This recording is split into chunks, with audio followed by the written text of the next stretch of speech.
Hello and welcome back to In the Corner. We are here with episode 23. We have a whole host of topics to talk about today, most importantly being the big PBC pay-per-view over this weekend. On Saturday night in Brooklyn with Gervonta Davis, Lamont Roach Jr. fighting to a draw. Nobody expected that outcome. It was a nightmare night for Tank. We're going to talk all about that. Very controversial with him taking a knee in the ninth round. Should have been kind of knocked down or not? How does that affect the fight?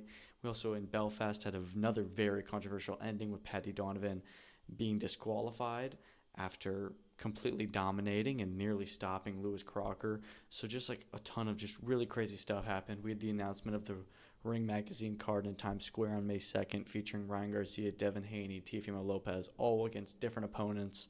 Press conference for that on Tuesday. We just got a ton to talk about, so we're just going to jump right into it. First thing, Gervonta Davis, Lamont Roach. I just want to say before we get started that the number one thing that we should take away from this is that Lamont Roach had an incredible performance. Going into this fight, I was like, yeah, Lamont's good, he's good, but he's a 130-pounder coming up. This isn't the kind of guy we want to see Tank fighting. It just didn't make any sense, and there's no interest in it. There was no interest. And then, literally all throughout fight week, I feel like there was no hype. I don't even know how many pay-per-views they sold. I feel like this wasn't a huge talking point until the controversy that happened on the night. The other thing that I think that people need to take into it is that it's not like Tank got his ass whooped. If you look at that fight, he was up in the first half of the fight. I think that I had him through 6 rounds. I had Gervonta up. I had him up 4 rounds to 2. So I gave Tank rounds 2, 3, 5, and 6. So I had Lamont in round 1, not a lot happened. Tank round 2 and 3, then Lamont round 4, and then I had Tank going 5, 6, 7. So it would seem like Tank was off to a pretty good start. Usually Tank is down, early in his fights. In the Frank Martin fight, he lost all three of the first 3 rounds on all 3 judges' scorecards. So that's what we're used to seeing. And if Tank had a pretty good performance early on, and in those middle rounds, around 5 through 7, it seemed like, okay, he's kind of getting to Roach. And the round 7 was where it started to get more competitive. And then 8 I gave to Roach. And 9 I actually ended up giving to Tank. That is the controversial knee in that round where Tank takes a knee to wipe the hair grease from his eyes. We'll talk more about that. But then I gave the rest of the fight to Roach. And I had it coming out to be a draw. But just think about it. If you give Lamont Roach a knockdown in that round, for me, I had it 10-9, as did one of the judges. If that becomes a 10-8 for Roach, Lamont Roach would win a unanimous decision against Tank. And I'll say this, if either man was to win, it would probably end up being Roach because those swing rounds, I gave 1 or 2 of them to Tank. I feel like the rounds that Roach won, he won clearly. The ones that Tank won, there were some that he won clearly, but it was weird. And Roach was the bigger man, which on paper is like, well, he's the 130-pounder. That's surprising. But, Tank is actually closer naturally to 135 than a lot of the guys at 130 are even. Everybody cuts a ton of weight. Tank is a lot smaller than everyone, because he doesn't really cut as much weight. I don't know what he normally walks around at. He probably walks around at maybe like 145, 150, honestly, where a lot of these guys at 135 walk around at like 155, 160. Lamont Roach was much bigger than Tank on the night. It seemed like 5-10 pounds bigger than him. But I thought that he turned in a great performance. Again, I didn't think that Tank looked too bad. It just felt that Tank wasn't fully in it. He usually, he just goes for it, and he was, at times. But it did feel like he didn't have as much venom in him. And it also felt like Lamont he was there to take it. And in those later rounds, I thought that Lamont was having the bigger punches. I thought that he was the guy that seemed to have more effect on Tank than Tank had on him at times. I remember that one point where he straight up wobbled Tank. Tank didn't wobble him. He's the only one of 3 guys to go the distance with Tank. I think Tank went the distance with somebody over 4 rounds early in his career.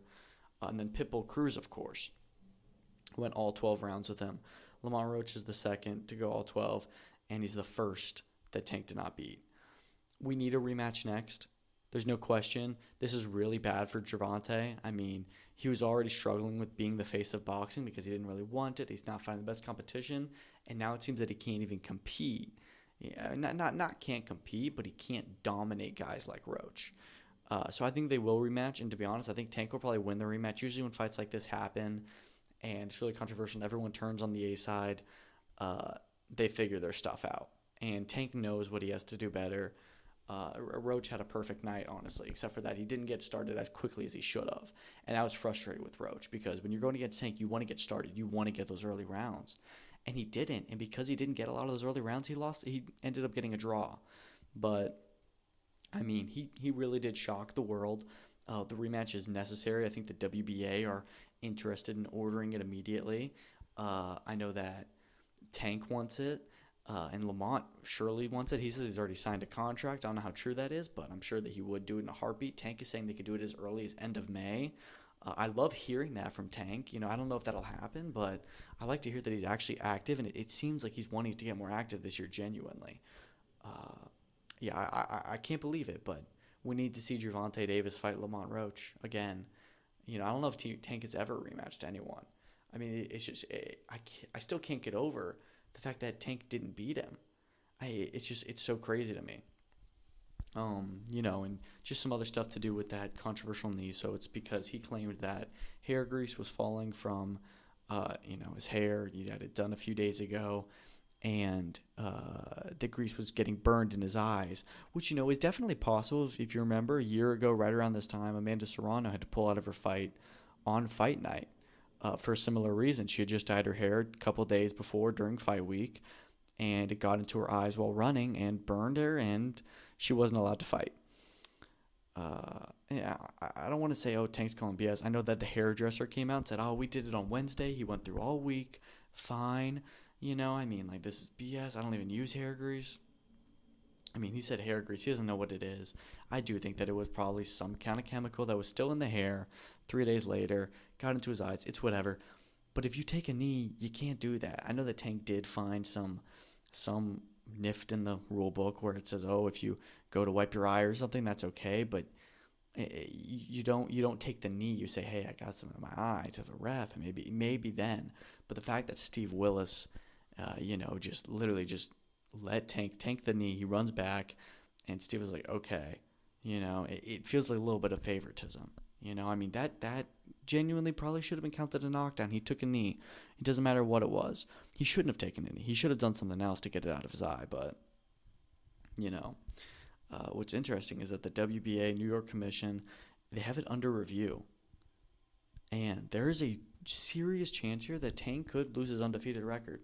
There's a real chance that they may look at this and they may say, that should have been a knockdown, Steve. We're calling it a knockdown. And because of that, they retroactively will remove a point from Tank. Whether he won the round or not, it was a knockdown. They remove a point. 2 of those cards were 114-114. That becomes 114-113 for Lamont Roach. The other one was 115-113. So, and I believe that one was the scorecard that had Tank winning. Tank winning round 9. So, they may have... I don't know if you can change it to a 10-8 if it was a 9-10, but regardless, he'd lose a point, and, you'd at least give Roach the split decision win, if not unanimous. So very interesting to see what happens. I still just can't believe that happened. Just the whole fight. It was a great fight.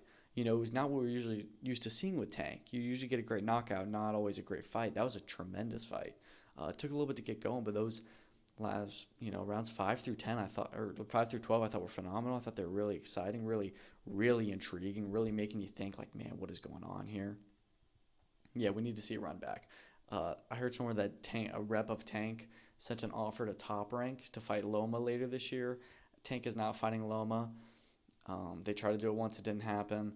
I don't think it'll happen this year. And even if this is not Tank ducking Roach to fight Loma, this is Tank setting up another fight for this year. He said he wants to fight 3 times this year. We'll see if that happens. But let's talk about this undercard, because 4 fights on the main card, all kind of world championships, and all went full 12 rounds. So it was a late night, but had some good fights. Co-main event was Gary Antoine Russell dominating Jose Valenzuela. Oh my goodness. I just want to say this WBA belt at super lightweight, it just keeps on changing hands. It went from Rolly beat Barroso very controversially, to win the belt when he was vacant.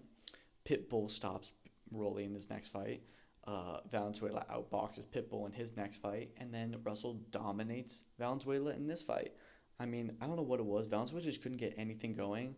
I had him winning maybe 2 rounds. 1 or 2 of the judges had him winning 0. I mean, it was unbelievable. Russell was just, he was so much pressure. So many powerful shots landed, and Valenzuela just wasn't landing anything, it felt. I mean, I don't know what was going on. I've never seen such a big drop-off in a fighter where people are saying, like, wow, like, look at how tremendous he is, and then down to the bottom. Just terrible performance. And you feel bad for him. Gary Anton Russell is now a world champion after losing his last fight. He didn't really deserve this title shot, but he made the most of it and he won. I just can't believe it. And now I'm going to call it, Russell's going to lose his belt whenever he fights next. Just because the WBA belt keeps on changing hands, and for some reason it's cursed. It's going to happen. Same division, Alberto Puello narrowly beat Sandor Martin. I know that some people probably thought Sandor Martin won. It was a very close fight, not the best fight. It was very competitive, so it had its moments. It wasn't as bad as I thought it could have been, but I definitely think Puello was the right man. It was either a draw or Puello. I can see Martin winning. I can, just not for me. I think Puello did more. I think he finished the fight stronger. So he had it on my scorecard. I think I scored a 115, 113 for the champ. He retained. So Puello and Russell both fought last year. They're both now world champions at 140. Adding on to Teofimo Lopez and Richardson Hitchens. And honestly, it may be time to run it back because I need to see some unifications at 140. It seemed Teo and Richardson Hitchens are on a collision course. And now I'd been saying that the winners of these 2 fights need to fight, and now it seems that it may be a rematch. So why not? Let's set it up. Let's do it. And then, of course, opening up the main card, you had Yoenis Tellez dominating another 120-108 near fight over Julian J. Rock Williams. Fantastic performance. Tellez is brilliant. He's such a brilliant fighter. He's WBA interim champ at 154, and I can't believe he got to a world title that fast. I know it's interim, but still, he actually will probably get upgraded to main champ because Crawford is going to go up to Canelo, and who knows if he'll even fight it anymore after that. So Tellez probably will in a few months be upgraded to full champion. He's going to have a lot of guys calling him out. So, I mean, he did well against J. Rock Williams. I would have liked a knockout. I would have liked a more, exciting performance because I think he's such an exciting fighter. But really looking forward to see what he does in his career.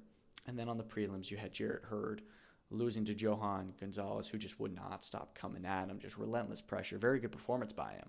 But, I mean, Jarrett Hurd just had nothing left all fight. It was hard to watch. It was like, yeah, it's time to hang him up. And he does so after he said he was going to if he lost, and he was a man of his word. It just didn't look good at all. Couldn't get anything going. Good performance from Gonzalez. He gets the biggest win of his career, and Jarrett Hurd has a good career and ends on it. Let's talk about Belfast. So Lewis Crocker and Paddy Donovan had a crazy, crazy fight. So Paddy Donovan came in and honestly completely dominated Crocker. First 2 rounds were a little bit close. I only gave Crocker round 2. A lot of people didn't give him any rounds. I thought round 2 could have gone his way. The rest of that I gave to Donovan. Just a fantastic performance. I mean, he was bringing the fight to Crocker. He was hurting him. He had a headbutt in round. He headbutt a few times, but I think that was mainly because Crocker was putting his head down. And then, as he should, smartly, making a big deal about it. Donovan loses a point in round 6, another one in round 8 after dropping Crocker with, I believe it was a body shot at the time. And it seemed like, man, this is really going Donovan's way. Crocker's got nothing. I should have been more confident in picking Donovan. I said Crocker first, and then I switched it to Donovan last minute. I think that he just really just showed like he was the better fighter, and I don't know if Crocker's ready for world level yet. He has a lot of flaws in his game, and that was on full display on Saturday. I mean, he just wasn't doing anything. Like, he wasn't being anywhere near as offensive as he should be. He's a big puncher as well. But Donovan just looked phenomenal, minus these headbutts. And then at the end of round 8, it's just, he's getting on to Crocker, he's about to hurt him, and bell rings. And, I can see how Donovan did it. He's just going, oh, I've got him so close, just one sec. and he puts Crocker down, but the punch is thrown way too late. It's thrown way too late. And it wasn't like Donovan like laid off and then punched him again like 3 seconds after. He was in the middle of a combination, but he didn't stop his combination when he had time to. He kept on doing it for a few seconds after. So, really, really, it was a very dirty move. And I think the worst part is that Crocker didn't get up. And, dude, if that was 10 seconds earlier, Donovan is in a mandatory shot for the world title, and we don't talk about anything, But Crocker didn't get up, and he was knocked out. He had oxygen tank in the corner, but it was late, and the ref called it. And I'm just saying that if Crocker had made that count, ref wouldn't have said anything. He carried on to the next round. Maybe would have taken another point, and the fight would have continued. But I think that it was the fact that he stopped him, he hurt him, and he couldn't continue from that late shot. That was, what did it. And you feel so bad for Donovan because at first he thinks he's won, and then he realizes he doesn't. He's crying. He's so emotional. He was right there. He had a brilliant performance. He hurt himself by not stopping and by, doing these headbutts, which I know he wasn't intentionally doing them, but just having a bad approach, and you just feel so bad for him. And then Crocker, I'm gonna be honest. I really didn't like how Crocker handled this. He gets up, and when he wins, he's flexing his arms, and I'm like, dude, you did not win, and you know that. And then he says, oh yeah, didn't win the way I wanted to. I'm like, yeah, you got destroyed. Like it doesn't matter. Did Paddy deserve to win because of what happened? No, maybe not. But he totally beat you. Like undeniably, he totally just dominated you. And it seemed like Crocker was saying, oh, are we going to do a rematch next? He's like, oh, we'll look into it and stuff. Yeah, no, it sounds like Crocker's going to try and run away from this and get himself a shot at the world title, which IBF is apparently looking into ordering a rematch. They need to, because you cannot let Crocker go and be like, yeah, give me the world title shot. When he got it on a technicality after getting his ass whooped. He does not deserve the world title shot. Paddy Donovan does, but he also doesn't. So I just think that they need to run it back. I think they're going to even try and appeal the decision. I don't know if they should do that. Maybe get to a no contest. I mean, Donovan's got an L on his record now, but, it's with an asterisk next to it, as does Crocker's win. So run it back. It was a fantastic fight. Fantastic build-up, fantastic crowd. Let's just do it again later in the year. You had Craig Richards, Paddy McCrory in the main event.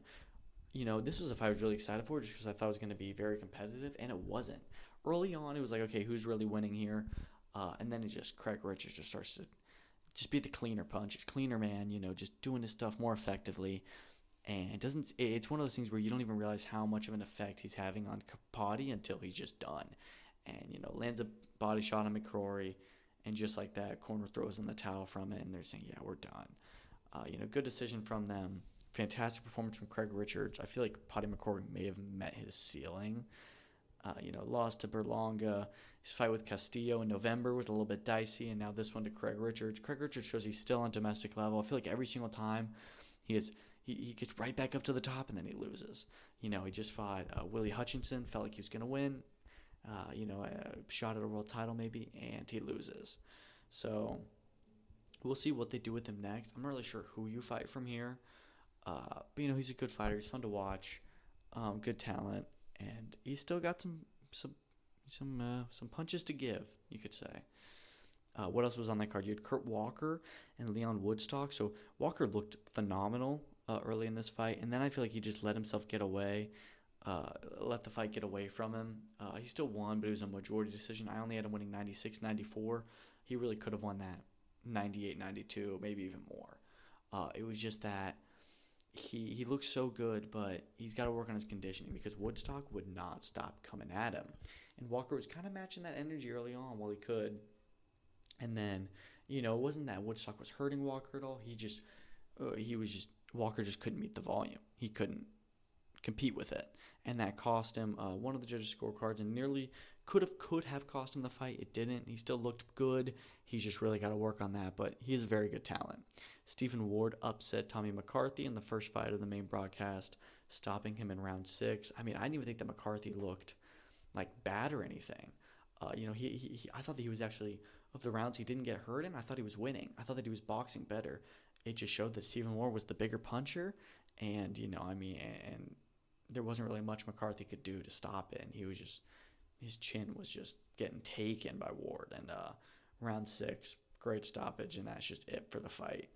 That's 7 losses now for McCarthy. I think he's lost 3 in his last 4, something like that. So I think it's done.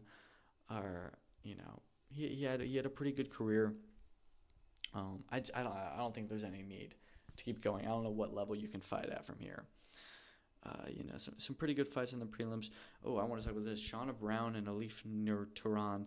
Nurturan stopped Shauna Brown in I think it was 47 seconds, I think was the time. You rarely see that in women's boxing. Great first round TKO. Brown just got shot really bad. Gets up and she's like, I can't keep doing it. No, I'm done. That hurt. And apparently, I don't know if that was an official eliminator or, winner of that would have a good ranking, but they're saying Nurturan could really be set up for Caroline Dubois title fight next. That seems like a fight Boxer would take for her. It's one that Dubois would probably win, but hell of a performance. Aaron Bowen had a good return over 6 rounds, as did Jack O'Neill. Rudy Farrell beat Gerard Hughes. They had a draw a year or 2 ago. And Farrell set that right by honestly dominating Hughes. I had him winning 79-73, as did the scoring referee. Good performance from him, used his length, and looked pretty good. Subriel Matias, Gabriel Goyas, Valenzuela. I'll go through these quicker. Good win. Really good Mexico-Puerto Rico matchup there. It was really entertaining. Matias lost the first 2 rounds, I thought. Then it was 2 rounds for Matias. Then it was 2 rounds for Valenzuela. And then Matias started to get back in there and stopped him in the 8th round. I think it was a body shot. Really just exciting fight. Matias just showed his power. I thought Valenzuela brought the fight to Matias as well. But like almost everyone does, you just can't be in there with Matias. He will just rip you apart. The issue, Matias is now mandatory for the IBF championship against Richardson Hitchens. And I think if Matias gets to Hitchens, it could be a short night. But I don't know if he will. I think Hitchens can be a nightmare matchup for Matias. He'll just outbox him for 12 rounds, could dominate him, worse than Liam Paro did. He dominated Liam Paro, honestly. So, we'll see what happens if that fight comes to fruition. Alfredo Santiago could get a shot at winner of Teofimo Lopez, Arnold Barboza Jr. We'll talk about that fight in a minute. But really good performance over Javier Fortuna. Honestly, may have retired. Fortuna just dominated him for 8 rounds before the corner threw in the towel. He looked really, really good. He's having a very good career resurgence here. Fought Devin Haney, I think, for the world title 5-6 years ago. He is now, he beat Angel Fierro. He had a good fight in November, a good win. Now he's got a win over Javier Fortuna and is number 1 with the WBO. So he could genuinely get a world title shot soon, or at least another big fight. And then you have Nestor Bravo, previously undefeated, losing to Zolizani and Donjani. And Donjani, if you remember, he had a really good fight with Murataya in March of 2024. A lot of people thought he could have won that one as well, but he came out really good in this fight. And, I had him winning, I had him winning 95-94. So it was still close. I thought Bravo came back really well in the last few rounds, and Bravo did score a knockdown in the 2nd round, which ultimately... but those were the only rounds that I thought I had him winning. And Donjani just dominated the middle portion of this fight and just completely outboxed Bravo. Bravo was, so awkward in how he was getting hit and just not taking the shots well, and, lost a WBA Intercontinental title opportunity. And then you had Bryce Taylor open up the card. He's a really fun to watch heavyweight prospect. He just runs straight at his opponent and it goes for him. That's good, but could be very bad. You don't want to run at the wrong person, especially as a heavyweight. We saw it in this fight. He got wobbled for a second. Recovered quickly, got the finish, but, you never know what can happen in there with the big guys. UFC had their 3rd fight night at the Apex in 2025, headlined by Manel Kape, pretty much dominating Asu Almabayev in the flyweight division. In the main event, he stopped him in round 3 with a good TKO win. He totally dominated Almabayev, which was kind of surprising. I thought Almabayev would take this fight. Kape honestly could set himself up for a world title shot there, if not a very high-level fight. I think that the plan is to do Pantoja versus Cara France. I'm not really sure who there is for Cop to fight. I think is Brandon Moreno is fighting Steve Urseg. Brandon Royval has a fight booked, I believe. If not, that could be a good one. There's a few good fights out there for Cop, but he was ranked number 6 in this fight, and will probably get a boost in the rankings. Cody Brundage and Julian Marquez had an absolute war that only lasted one round, with Brundage coming out on top. Tremendous fight there. They really just both went at it. It seemed like Marquez was going to stop him, and then Brundage actually, once he took over, it took him a lot less time, to actually get that stoppage, just because Marquez just wasn't fighting anymore. He got knocked down, and he was defending himself, but not fighting back. Nasrat Haqparast and Esteban Ribovics had a brilliant fight, I thought. Personally, I thought Ribovics could have gotten the decision. I had him winning round 2 and 3. Haqparast winning round 1, but a lot of the judges gave Haqparast both round 1 and 3, round 1 and 2. They all gave him round 2, which I was surprised by, because I thought that Ribovics won that round. Regardless, not mad at the decision. It was a really, really good 50-50, close fight. Would have been happy with either guy winning. Haider Amil and William Gomez had another fight of the night contender. Over 3 rounds, Amil got that one 29-28. I believe he deserved it. That first round particularly was just so much fun to watch. I really enjoyed that fight. Sam Patterson upset the undefeated Danny Barlow with a first-round knockout. Just, after honestly losing the first 3 minutes or so, just, hurt Barlow, and Barlow couldn't recover, and he just went after him and put him out. And then, we'll talk about knockout of the year contender, Mario Pinto. Oh, my goodness. I thought he lost the first round with Austin Lane, and then one shot just puts Lane out. That was scary. Brilliant knockout. He should honestly be on the shortlist for knockout of the year contender. And then the first few fights of the card, really nothing to write home about. I thought it was a boring fight night until the second half of it, which I thought was really cool. So I enjoyed it. Ryan Garner, Salvador Jimenez, it was okay. Garner absolutely dominated Jimenez, and it was a little bit disappointing just because I was like, come on, man, do something.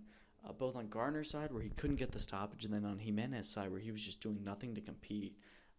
Garner, I think, is a really good fighter. We just got to get him a better opponent. We just got to get him tougher opposition so we can really see how good he is. And then we had Louis Edmondson in the co-main event against Oluwatosin Kejawa in a dreadful fight to watch. I think Edmondson is one of the most boring fighters in British boxing. I think that a lot of the British fighters, especially the prospects, can be really boring. And I mainly am just kind of salty about Edmondson because I thought that he broad daylight robbed Dan Aziz in October of the British and Commonwealth Championships. I thought that he won a couple rounds in that fight, and he got the decision. And it was just one of those things where I felt that he didn't do enough. Literally, he barely throws 15 punches around, maybe. And Kejawa honestly did the same, and Kejawa had some good rounds here. I think I ended up having Edmondson winning the fight 116-112, which a lot of the judges had it way wider than that. I thought Kejawa did okay, but not great. It was a pretty hard watch. But Edmondson did definitely win the fight and did well. Just not my cup of tea at all. And then you had some other decent fights on the card. Mace Reg, Liam Dillon. Dillon was the only other one that wasn't just like a 6-rounder or something like that. That was a pretty good scrap. Reg tried his best and looked good in trying to compete with Dillon. But it was ultimately just Dillon was just the more experienced fighter, and he wins a split decision, getting himself a Commonwealth Silver Championship at a new weight class. But good fight from both. Liam Dillon is a really exciting fighter to watch. I really enjoy whenever he's on. And then you had Henry Turner return after a loss to Reese McMillan. Not Reese McMillan. Jack Rafferty. I got him confused because McMillan just fought Rafferty. Listen, Turner was winning the first half of that fight. People forget that. Yeah, Rafferty stopped him and looked phenomenal. But, Henry Turner is still a pretty good domestic-level fighter, and they dropped him down the ranks pretty hard. I think it's time to move him up the levels. I'm glad he made a statement here with a first-round TKO. So let's keep doing more of that. John Isaacs fought. He got dropped in the second round. I just want to mention that. Recovered pretty well, but it seemed like we were going to get a cool upset there. We didn't. And then Karol Atama had a third-round stoppage. Older brother of Moses Atama, who has already had another loss in his career, but he is now 13-1 with, I think, 8 knockouts, is it? So, pretty good fighter. Don't know if he'll ever reach the heights his brother can, but yeah, hopefully he's back out soon, because he had a decent layoff, I believe. What else? We had on Saturday as well, Liam Wilson rematch Yusuf Dib. Again, listen, I was not able to watch that fight because No Limit doesn't have a U.S. broadcast partner, but I did see that they went the distance and Wilson hurt Dib really early in the fight, and then just let himself get carried away, and apparently Dib made it really competitive, and it was quite a close fight at the end, but Wilson still got the decision victory. I look forward to watching it. I heard it was actually a pretty good competitive fight, but again, just kind of interesting that he didn't capitalize earlier after I think he dropped Dib both in round 1 and 2, and then just didn't do anything after that. So interesting there. BKFC had an incredible fight night on Friday night in Albuquerque, I thought. Keith Richardson was stopped by Bekzad Usmanov in just one round in the main event. Literally, other than that, none of the fights went the distance, except for I think it was the co-main event, between Donald Sanchez and Harrison Aiken, which there was still a fair amount of knockdowns in. Really good fight. A lot of really good fights on that card.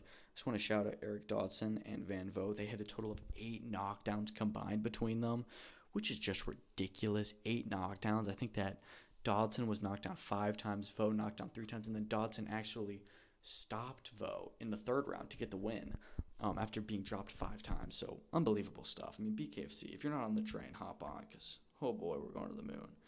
And then you had Eduardo Hernandez returning against Rene Tejas Giron. He dominated Giron. I had him winning 118-110.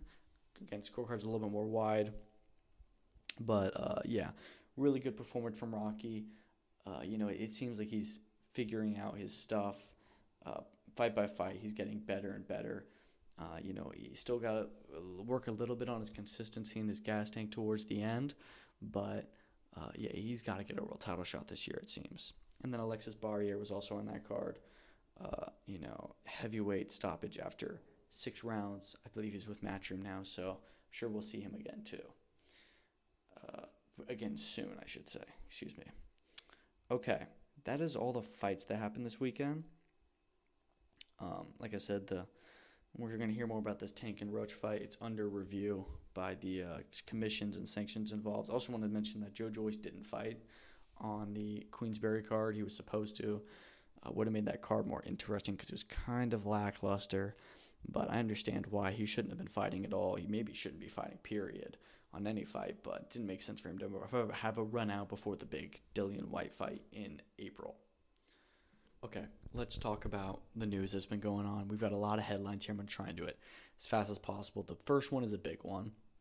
We've got Ring Magazine confirming officially their New York City card for May 2nd. It'll be in Times Square, free to fans. It'll be promoted by Matchroom, Golden Boy, and Top Rank.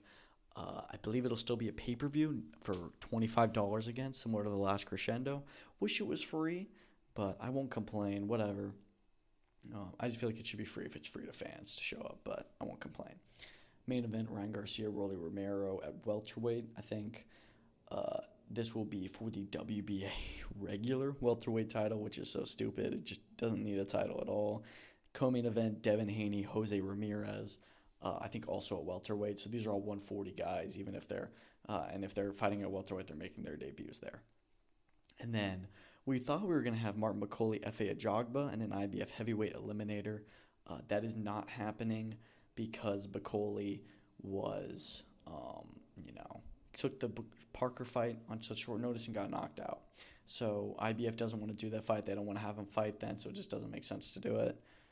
And then you've got added to the card, surprisingly, Teofimo Lopez versus Arnold Barboza for the WBO and Ring championships. Happy that the ring that they got Teo on there. He is a champion with the ring, so they're gonna make a big deal about that. I'm sure. That'll be your world championship on the card outside of the main event, I guess. I mean, it's crazy that we're having 3 of the big American stars that are all really in the same division, and none of them are fighting each other. That is the most boxing thing ever. It's whatever. I mean, we know that after this fight, Garcia and Haney will rematch in October. I think the plan is for Teo to move up to welterweight and fight Jerome Ennis, and then the winners of those fights will meet in February, which I don't hate that plan. I just also feel like I wouldn't mind seeing Teo versus Richardson Hitchens. I don't know if he's moving up to welterweight 100% or not, but should Ennis beat Stanionis, should Lopez beat Barboza? If Teo moves up to 147, make that fight next. But I'm really happy with that fight. Arnold Barboza is getting super active. He had the fight with Jose Ramirez in November, the win which he won, the win over Jack Catterall in February, and now he's going to fight May 2nd. So those are 3 big fights. He's won the first 2 all within 6 months of each other, which is just crazy. That's a lot of activity, and hey, activity is good for you as a fighter. So yeah, excited to see this card. I'm really excited for it. I think it's going to be a lot of really good fights. And the press conference is tomorrow, May 4th, Tuesday. It is going to be hilarious. They're all just going to be talking smack to each other. They got to have a ton of security because, this is going to be another Eubank Ben situation. But yeah, I'm really excited to see how this press conference goes, how this fight card plays out, what New York City and Times Square looks like. Yeah, very excited to see how it all plays out. Okay. Let's run through all these headlines. We have a ton because it's been a long time since I've done another episode, and it's going to be another long time, just letting you know. Next few weeks are kind of crazy. Okay, TKO Boxing already has planned 4 super fights for 2025-26. I don't know what these super fights could be when you don't have any fighters. They're all locked up with big promoters. I don't understand what this is going to be. I thought TKO was going to have to start from the ground. Maybe they're not, but I don't know what the super fights they have planned are. That's just a little bit weird. Maybe they have super events planned, and they've talked to some guys about wanting to link up in the future, but there's no way they have big fights planned ahead for 2026. Cato Taylor, Amanda Serrano closing in on a trilogy deal for America, likely New York. I'm not mad at this. I would have preferred Croke Park, but I also like if they're going to do the Chantel Cameron rematch to do that one at Croke Park. And I also would have liked to see this fight in Vegas. I know that both Katie and Amanda would like to fight in Vegas, but if it's not in Vegas and it's going to be in America, I don't dislike New York at all. It's where you had the first fight, and it was tremendous. But apparently there are some very positive negotiations going on between Matchroom and MVP. So very hopeful that happens next because we need that fight. It will feed families. It could be one of the best trilogies ever in the sport. Apparently, Inoue and Picasso are officially not fighting in May. By the way, it's going to be May 4th, it seems. At first, we thought it was going to be Inoue versus MJ now in May, and then Ramon Cardenas in September. Now it's going to be Cardenas in May is what we're hearing. So I expect that to be announced pretty soon. I don't hate that Inoue's fighting Cardenas. I would just prefer him to go ahead and fight Akhmadaliev now. And then honestly skip Cardenas and just fight Junto Nakatani in September, for being honest, because we know that'll be in Japan. He needs to fight Nakatani in Japan before he moves up to featherweight, because the plan is for him to move up to featherweight at the end of the year against Nick Ball, and I need to see Inoue versus Nakatani at 122 before then, please. Mark Chamberlain returns on White Joyce April 5th, so they're going to have some non-heavyweight fighters on the card, which I'm okay with. Mark Chamberlain's going to be out of the ring for, 5 months? Or no, not 5, 7 months. Yeah, 7 months. I got my numbers wrong. Hey, hopefully he returns against a decent opponent. I don't want to see him in, the kind of fight that we just saw Henry Turner in. He's a good fighter. Keep him in a 10-rounder against a decent opponent. Honestly, give me Mark Chamberlain and Liam Dillon. I think that's a good bounce-back opponent. That'll be a really fun, exciting fight that he's got to work hard for. They're both at lightweight now. Do that. Unless Chamberlain's moving up to 140, which is also possible. Chito Vera versus Mario Bautista reported for UFC Des Moines May 3rd. I love that fight. Let's just do it. No questions asked. No hesitation. Love it. Book it. Hope that Vera wins that one. He's lost 2 in a row now after the O'Malley loss. I think that Batista was the guy who robbed Jose Aldo in October, so he needs to be corrected for that. Bakram Murtazalia, Virgil Ortiz potentially. Murtazalia posts on Twitter 23-0 versus 23-0, and then Ortiz responded with like the eyes emoji. I hope that happens. Genuinely, that is the best fight in the division. I know that Fendora's there. I know that Boachuk is there. I know that Madrimov is there. I know that Crawford's there, kind of. I know Tejas is there. I know Zayas is there. I know Conwell's there. There's a ton of guys in this division. But I think Murtazaliev and Ortiz are probably the two best fighters in it right now. And they're both heavy hitters. That'll be an absolute carnage, chaos, brutal war. I need that fight next, please. Oh, my goodness. Charlie Sheehy on the Martinez-James card, the Pro Box card. I just noticed this and was a little bit interested. Was he dropped from Top Rank? He seemed to be a pretty good prospect that they were building. I think he's won with them. I don't understand why he's fighting on this Pro Box card now, but just wanted to mention that. It's a little bit odd. He's still undefeated. Don't know. Fumilele Kafu versus Roman Chocolatito Gonzalez is now off. Champ is instead headed home to South Africa to do a fight, I think in May or June, to defend his WBO, 115 title. And Chocolatito could be moving up to bantamweight. I would have really liked to see this fight.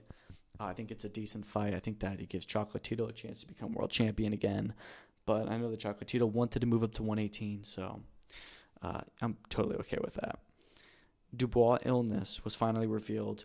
He had a virus which had led to him having swollen glands and an ear infection.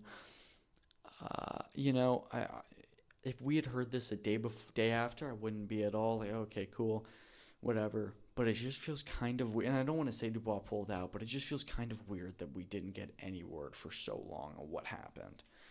I know that they're not the most vocal crew in the Dubois camp, but it's just really weird that they, just straight up didn't have any kind of news about what really happened, why he was sick, why he pulled out last minute. But we now know. Josh Padley signs with Matchroom. Super happy for him. He's retiring as an electrician. He deserves this. I don't know why. I just thought it was going to be Frank Horn that scooped him up. It was Eddie Hearn. Let's see what kind of fights they have for him. I think he's got some good guys he could fight. I really liked the Maxie Hughes fight. That's not happening anymore, but we'll talk about what is happening with Maxie Hughes because it's pretty exciting. That'll be later on the show. Tony Ferguson, Dylan Dennis on GFL was just announced. I think it's like LA versus New York or something like that, whatever the teams they're doing. I can't wait for GFL's first event. It's either going to be really cool or an absolute train wreck. Probably the latter, but just excited to see what happens. I like this matchup. I think it's just funny. You have Ferguson, who's on, like a 7-8 fight losing streak. Dylan Dennis, who sucks. It's weird that they announced it because he has a fight with KSI at the end of March, but we know he's headed to GFL after that. And by the way, they also have a press conference tomorrow for that Misfits event, so a lot of crazy pressers happening on Tuesday. But, I think this is a funny matchup. Hopefully Ferguson wins. Like, this is the bottom of the bottom if he loses this. But hopefully he can pull it out of the bag and shut up Dylan Dennis even more, whatever's required to do it. Maciej Suleski stopped Ali Akhmedov in the 10th round, the 10th and final round after multiple knockdowns. So I don't think that Akhmedov was undefeated. Suleski, if you remember, was most recently beaten and stopped by Diego Pacheco in August. I don't know if he's fought since then, but I think it was on Friday, or at least sometime in the last week, he beat up Ali Akhmedov. Very surprising.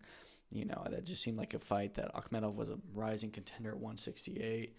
And, I don't know what happened, but Suleski beat him up. And he is, now been stopped after getting pretty close. Not pretty close, but closer to a bigger fight in the division. So, I don't know what happened there, but just wanted to mention, very interesting. Hope we hear soon about what's going to happen with Akhmedov next. It's now his second loss, I think. Foster versus Wilson in Australia in the summer. Yes, this was something mentioned on the No Limit broadcast, apparently, that Liam Wilson and Oshaki Foster could fight in like May, June, July in Australia. I hate this, because I really think that Foster needs to fight Emmanuel Navarrete, who we also learned is reportedly set to return May 10th in San Diego versus either Charlie Suarez or Andres Cortes. Both these guys were supposed to fight in September on the Jaime Munguia Eric Bazinian card. It didn't happen. I mean, that would have been a good fight there, and then maybe that would have been an eliminator for the WBO super featherweight title, but Navarrete and Foster are both fighting for that number one spot at 130, and they need to unify, and it seemed like that was going to be the move, and I don't know what happened, but now it isn't, but it's just really disappointing. That's another division that desperately needs to unify. But yeah, I have no interest in seeing Foster versus Wilson. It's a stupid fight. Foster will dominate him the same way that he has already been beaten by Navarrete and Valdez. Yoeli Hernandez versus Shane Mosley Jr. on the Canelo versus Skull undercard. Apparently that's already been confirmed or at least reported on. I love that fight. That is the perfect eliminator. I think they're 1-2 at the WBA. Winner of that will go on to fight Erislandy Lara. Has to. I wouldn't be mad if they chucked either one of them in with Lara right now, but I like that fight for both of them. Just to before they go up to a world championship, just to give themselves one last, good test, good fight, and then off to the glory you go. Dalton Smith potentially is returning to Sheffield on April 19th. We don't know who this would be against. Yeah, I'm interested to see who they throw in there with him. We know Pierce O'Leary and John Fernandez will fight for the European. Smith is mandatory for Alberto Puello next. I would like to see that fight happen. That's obviously not going to happen April 19th, but, we'll see what they do with Dalton Smith in the interim. Richardson, Hitchens, George Kambosos potentially could happen in New York City in June. We know that Matchroom is working to get a New York fight for Hitchens around that time. And Kambosos, if he gets a good win over Yordan in his return to Sydney on March 22nd, he could be ready to go in and fight for the world title against Hitchens. Do I think he deserves a world title shot with how much stuff there is going on at 140? No, but I don't hate it. Jim Lampley is going to be returning on the Times Square card. He's going to be commentating on May 2nd.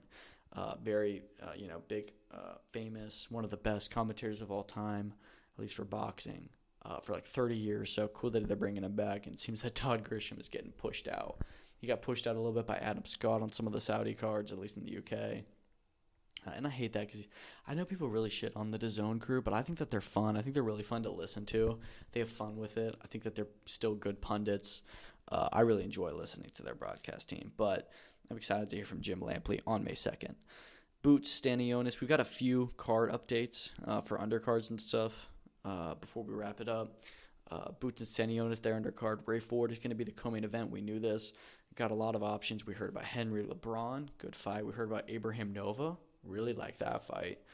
Patufo Diaz, okay. And then Albert Bell, which I don't know if that's the best out of the options. I personally like Nova, but I also really like Bell. He's undefeated. That may be the best one. But apparently Matchroom sent him an offer, and he's already accepted. So, hey, I will not complain at all. Ford versus Bell. And winner of that, I want to see challenge for the world title, especially if it's Ford. I think he's a fantastic fighter, and I think that he's ready for a second world title shot in a new division.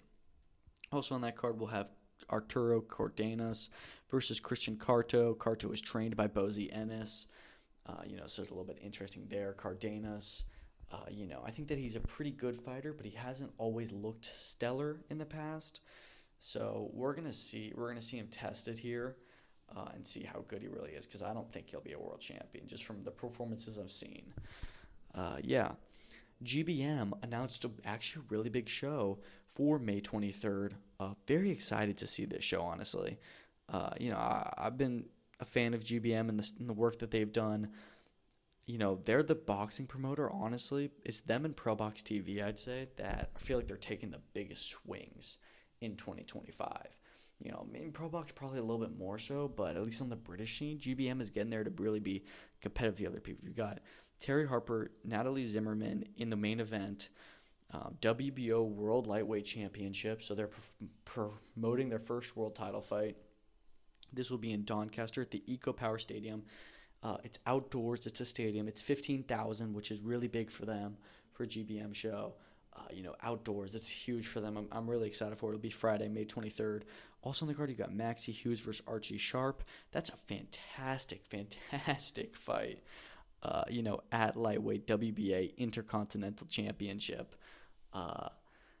Sharp has moved up after his loss to Ryan Garner. It was supposed to be him versus Liam Dillon on Saturday, actually, but that fight didn't happen for whatever reason. I think he was injured and then took this opportunity, but great fight there. You've got Gallagher-Jones. They're rescheduling that. That'll be for the British, Commonwealth, and WBO European Super Bantamweight titles. Reese Mold returns against, I can't remember his first name, but Sylvester. He fought Sam Noakes last year. That'll be for the IBO Continental Lightweight title. And then Jimmy Joe Flint returns against Lamuse for the IBO Continental Super Lightweight Championship. Flint obviously beat Campbell Hatton twice in 2024. Really, really solid show from them there.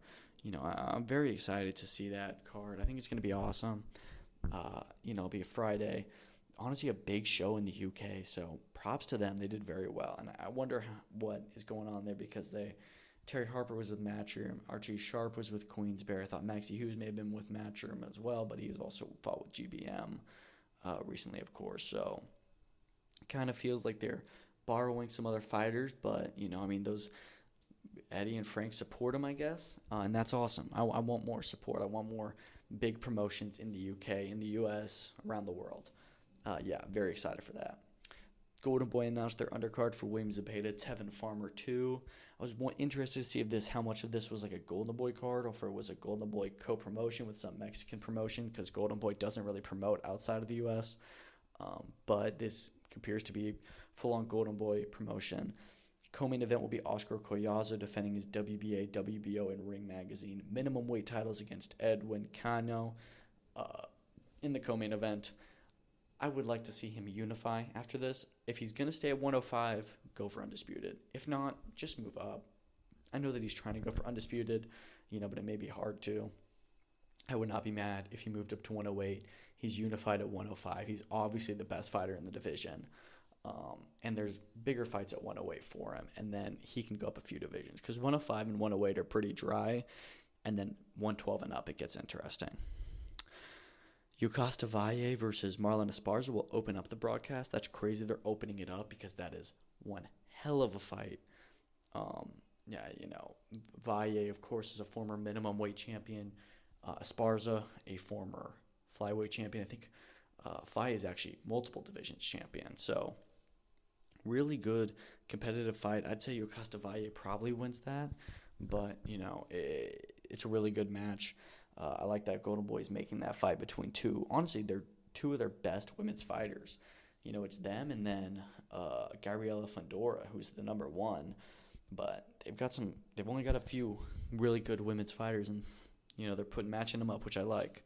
Robin Safar returns. Obviously, he beat Sergey Kovalev on the Ring of Fire Fury Usyk 1 undercard. Very good performance. Haven't really seen him since then, I don't think. But Golden Boy signed him up. He returns on this card. Excited to see that. And then Joselito Vasquez, who is a 2016 Mexican Olympian. I don't think he's with Golden Boy. I don't know how many pro fights he's had because he was an Olympian a while ago, but he's also on that card, so interesting. Pretty good card.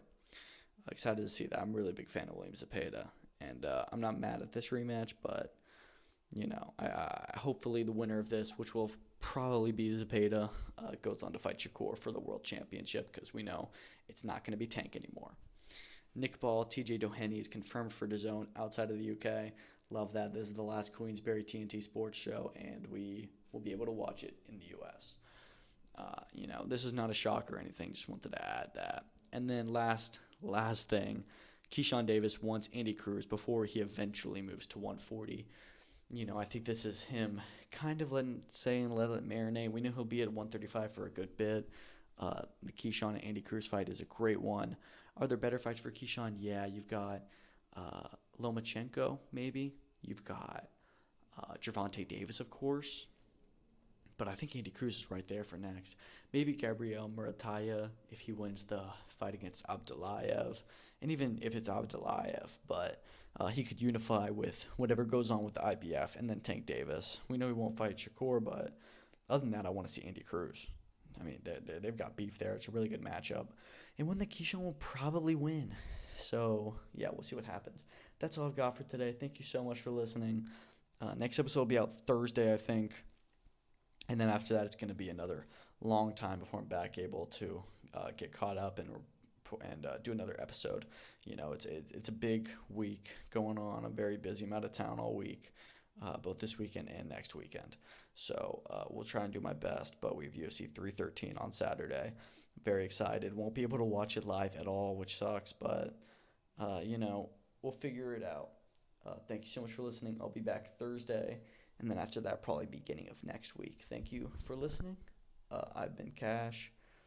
Follow on whatever platforms, X, YouTube, Spotify, Apple Music, wherever else you listen to podcasts. Thank you so much for listening. Peace out.